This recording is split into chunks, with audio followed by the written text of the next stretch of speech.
노조가 없으면 생기는 효과가 두 가지 정도가 있는데,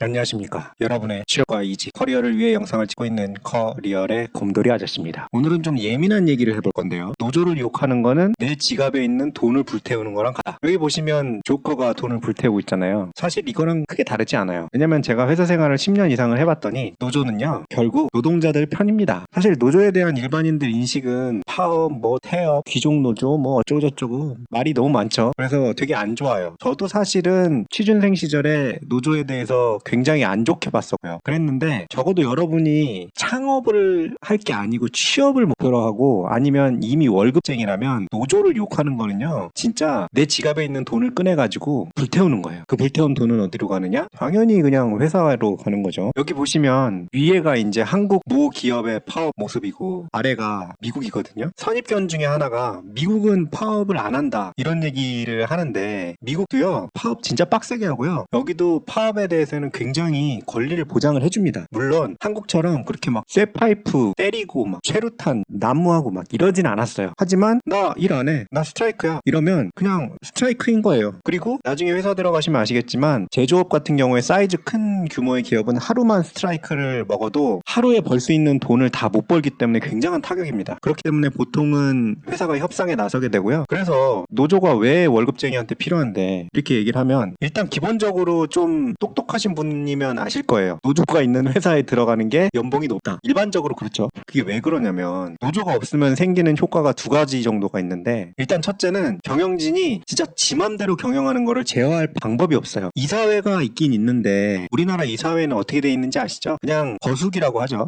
미국이나 유럽은 이사회가 제대로 작동하는 경우도 있다고 하지만 거기도 솔직히 맘만 먹고 이렇게 이사회를 구성을 하면 쉽지 않은 거고. 그런데 이제 경영진 중에 독재를 하고 싶다라는 사람이 미친 듯이 독재를 하게 되면요, 보통 이러면 회사가 전체적으로 망테크를 타게 됩니다. 왜냐면 독재자들은 남의 말을 안 들어요. 근데 그 남의 뭐가 들어가 있냐면 고객이 들어가 있어요. 고객의 말을 안 들으면 어떻게 돼요? 고객이 떨어져 나가겠죠. 그러면 이제 끝나는 거예요. 진짜 수없이 많은 예가 있습니다. 이렇게 해서 망한 기업들. 두 번째, 노조가 없으면 생기는 효과는 여러분 월급이 진짜 계속 줄어듭니다. 제가 예전에 당하기도 했던 거예요. 저는 노조 없는 회사만 꽤 많이 다녔거든요. 근데 노조 없는 회사는 그냥 연봉 동결 그리고 인상률 깎을게, 이거를 굉장히 쉽게 합니다, 솔직히. 왜냐면 노조가 없으니까 파업을 할 수 없잖아요. 파업을 할 수 없으면 회사가 솔직히 월급을 올려줄 이유도 딱히 없는 거예요. 니들이 어딜 갈 건데? 이렇게 되는 거죠. 물론 기업이 인건비를 줄이려고 시도를 하는 그건 당연한 거고요. 그게 나쁜 건 아니에요. 절대로 나쁜 건 아닌데, 그럼에도 불구하고 직원들이 아무 말도 못하고 그냥 연봉을 깎는 거를 당하고만 있어야 된다, 이건 좀 아닌 거죠. 왜냐면 결국 기업이라는 것도 직원들이 노력을 해줘야지 돈을 많이 벌 수 있고 더 성장할 수 있는 거기 때문에 직원들의 만족도도 굉장히 중요하거든요. 실제로 선진 기업들은 그걸 관리를 하기도 하고, 게다가 아까 첫 번째 얘기했던 그 독재적인 경영진이 만나면 진짜 최악의 사태가 벌어집니다. 왜냐면 그 경영진은 자기 목숨을 이으려면 제일 쉬운 거는 인건비를 줄이는 건데, 연봉을 깎으면 돼요. 동결을 하든지 아니면 심지어 할인을 하든지. 결국 노조가 없으면 인터넷 유머에서 맨날 도는 얘기 있잖아요. 잣소 얘기. 사장차는 계속 바뀌는데 월급은 계속 깎이는 그런 회사가 되는 거예요. 제일 유명한 우리나라 강성노조 현기차 있잖아요. 맨날 망한다 그랬는데